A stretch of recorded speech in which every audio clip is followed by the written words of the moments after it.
విద్యార్థులకు ఇది ఒక సదవకాశంగా మంచి అవకాశం దొరికిందని నేను భావిస్తున్నాను. ఇది మేము కూడా స్టూడెంట్స్గా ఉన్నప్పుడు ఉంటే ఎంత బాగుండు అని అనిపించే విధంగా చాలా బాగుంది.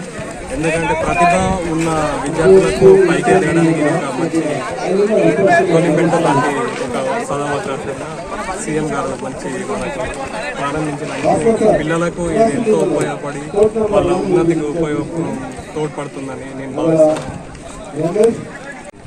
మండల స్థాయి మున్సిపల్ స్థాయిలో ఆటల పోటీ నిర్వహించడం జరుగుతుంది.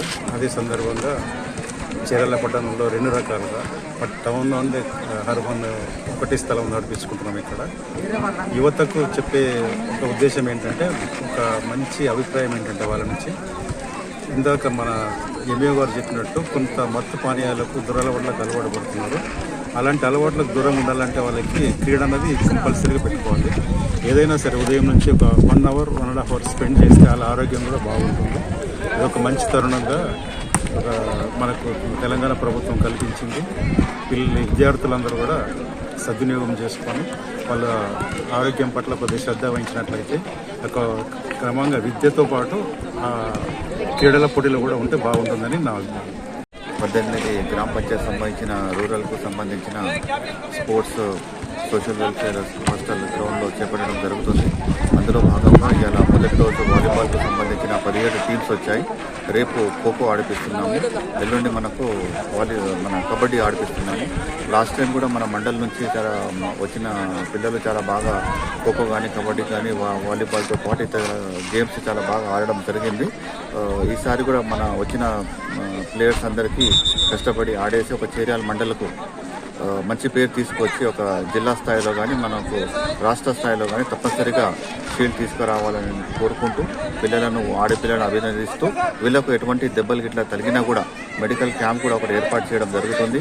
ఏఎన్ఎం మాస్టర్ మన మెడికల్ టీం కూడా ఇక్కడ మనకు అందుబాటులో ఉంది. కావున ఏదైనా పిల్లగాళ్ళు శ్రద్ధతో ఆడి మన మండలకు చర్యాల మండలికి మంచి పేరు తీసుకొచ్చి తప్పనిసరిగా రాష్ట్ర స్థాయిలో జిల్లా స్థాయిలో జరిగే పోటీలలో కూడా మంచి షీల్డ్ తీసుకురావాలని కోరుకుంటూ అభినందిస్తూ ధన్యవాదాలు. జిల్లా స్థాయిలో ఈరోజు నిర్వహించడం జరుగుతుంది. యువత ఆటల పట్ల కొంత శ్రద్ధ చూపకపోవడం జరుగుతుంది. ఈ మధ్యకాలంలో చాలా మత్తు పానీయాలకు గంజాయి వంటి వాటికి తలబడి వాళ్ళ యొక్క బతుకుల్ని నాశనం చేసుకుంటున్నారు. కానీ వాటికి దూరంగా ఉండుకుంటూ ఈ ఆటల పోటీల ద్వారా వాళ్ళు ముందుకు వచ్చి ఆ మత్తు పానీయాల్లో ఉండబడేటువంటి మత్తుని ఈ ఆటల ద్వారా సంపాదించుకోవచ్చు అని చెప్పి నా అభిప్రాయం. కాబట్టి ప్రతి ఒక్కరు కూడా యువత ఈ సెల్ ఫోన్లో ఉన్నటువంటి ఆ గేమ్స్ చిన్నపిల్లలు కూడా ఆ గేమ్స్కు ప్రాధాన్యత ఇవ్వకుండా, శారీరకమైనటువంటి గేమ్స్కి ప్రాధాన్యత ఇవ్వకుండా సెల్ ఫోన్లో ఉన్నటువంటి ఆటలకు ప్రాధాన్యత ఇస్తూ ముందుకు పోతున్నది ఈ సమాజం. అందరూ కూడా ఆ సెల్ ఫోన్లకు దూరంగా ఉంటూ, ఈ మత్తు పనులకు దూరంగా ఉంటూ ఈ ఆటలపైన శ్రద్ధ చూపినట్లయితే వారు మానసికంగా శారీరకంగా బాగుంటారని చెప్పి కోరుకుంటున్నాను.